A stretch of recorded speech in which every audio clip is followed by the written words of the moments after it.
The Tampa Bay Buccaneers have been a playoff team over the last few years, but nobody has really viewed them as a true threat to do damage in January and February. It's been nice to see the revival of Baker Mayfield and that the Bucs were able to find a franchise quarterback on a cheap and affordable deal, but in 2025, the offense needs to find a way to kick things into the next gear. The talent is there, but if Baker ever is going to get past the narrative that he is just an above average quarterback, this has to be the season where he evolves within this offense. But really the biggest weakness, and the thing last season that held the Bucs back the most, was their defense and inability for the front line to put a lot of pressure on opposing quarterbacks and backfields. And because of that, life was hard on the secondary, which just overall led to bad pass defense. The Buccaneers often last season got shredded through the air, and the Buccaneers finished the 2024 season ranked 29th in passing yards allowed, and their playoff loss to the Washington Commanders further highlighted this deficiency. Jane Daniels, who I'll remind you was a rookie, threw for 268 yards and 2 touchdowns, including several clutch throws against Tampa Bay's secondary.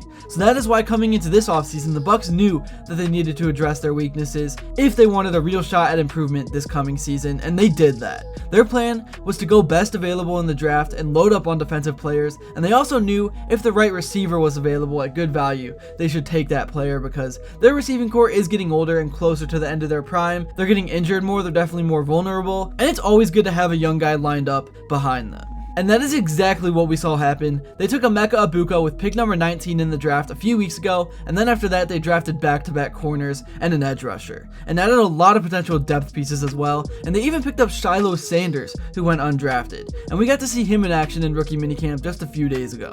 I really like what the Bucs did in the draft. Obviously a lot still has to happen and unfold for the Bucs to get to where they want to go, but I think they took a huge step in the right direction, and in this video I want to talk about the draft and break down the players that the Buccaneers got and how they could help the team in 2025 even as rookies. But first, before I get into the breakdowns, I would really appreciate it if you would drop a like and subscribe. It only takes 5 seconds, plus you can always change your mind. We are on the road to 60,000 subscribers, and with your support, I believe that we can get there super fast. Alright, so in my previous Bucs video that I made, I spent a lot of time breaking down Emeka Egbuka, so in this video, I will keep the rundown brief, but as an Ohio State fan, I can tell you pretty much everything you need to know about him as a player. First off is that he is selfless. At Ohio State, even despite being the veteran, he was willing to stay under the radar and be the number 2 guy behind Jeremiah Smith, and Emeka was one of the biggest reasons why the Buckeyes made the national championship run that they made.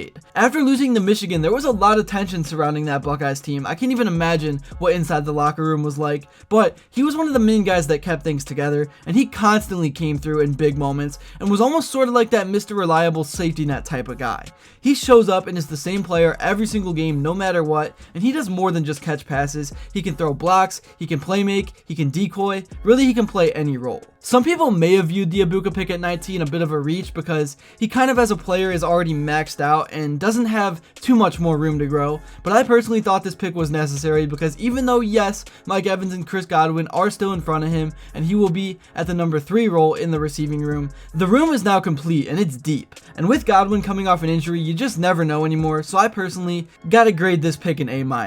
Now moving on to the second round, the Buccaneers selected Benjamin Morrison with the 53rd overall pick in the 2025 NFL Draft to address a glaring need at cornerback. As I talked about, their pass defense struggled throughout the 2024 season, and the team's depth at the position was a major concern, especially after moving on from Carlton Davis and dealing with injuries to Jamal Dean. Morrison was widely regarded as one of the best available prospects at a position of urgent need, making this selection both logical and necessary for Tampa Bay's defensive plans. Morrison brings substantial upside to the Bucs. He is a true ball hawk type of guy, having recorded 9 interceptions in his first 2 collegiate seasons, including 6 as a freshman. His ability to high point the football and make plays in coverage really stands out, and Morrison's experience playing both outside and in the slot, along with his effectiveness in both man and zone coverage, provides valuable versatility, and he is praised for his short area quickness, fluidity, and football IQ, which allow him to adapt to multiple defensive looks. Additionally, on top of that, he has a proven track record against top college receivers and is a willing physical attacker despite a slightly smaller frame.